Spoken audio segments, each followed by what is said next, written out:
నాగరంలో కాంగ్రెస్ నేతలకు ప్రజలు గట్టి ప్రశ్నలు విసిరిన ఘటన రాజకీయ వర్గాల్లో చర్చనీయాంశమైంది.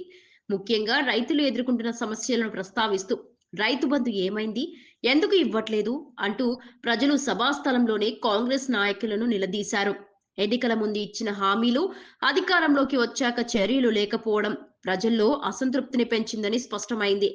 రైతులకు ఇచ్చిన వాగ్దానాలు నెరవేరకపోవడం, ఆర్థిక ఇబ్బందులతో రైతులు ఎదుర్కొంటున్న పరిస్థితులపై కాంగ్రెస్ నేతలు సమాధానాలు ఇవ్వలేక ఇబ్బంది పడ్డారు. ఈ ఘటనతో గ్రామాల్లో అవగాహన పెరిగిందని, ప్రజలు నేరుగా నాయకుల్ని ప్రశ్నించే ధైర్యం పెరిగిందని స్పష్టమైంది.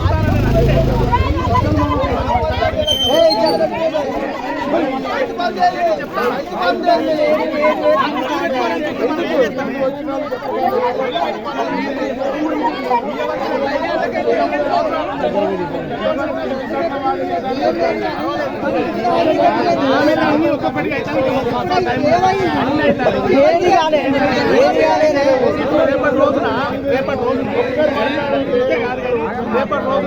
మేము ఒక 10 ఇల్లు ఇస్తాం అని చెప్పగలుగుతాను. మరి అవతల పార్టీ వాళ్ళు ఒక్క ఇల్లు ఇస్తారని చెప్పగలుగుతారు.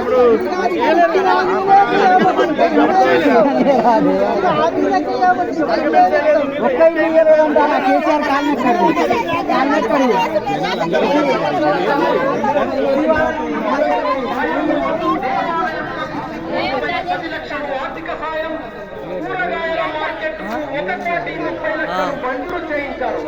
బస్సు డిపో మంజూరు చేయించారు. ఇలా లెక్క పెట్టుకుంటూ పోతే ఏటూరు నాగారం నలుదిక్కులు వీళ్ళు అందించిన చేయుతే కనిపిస్తుంది.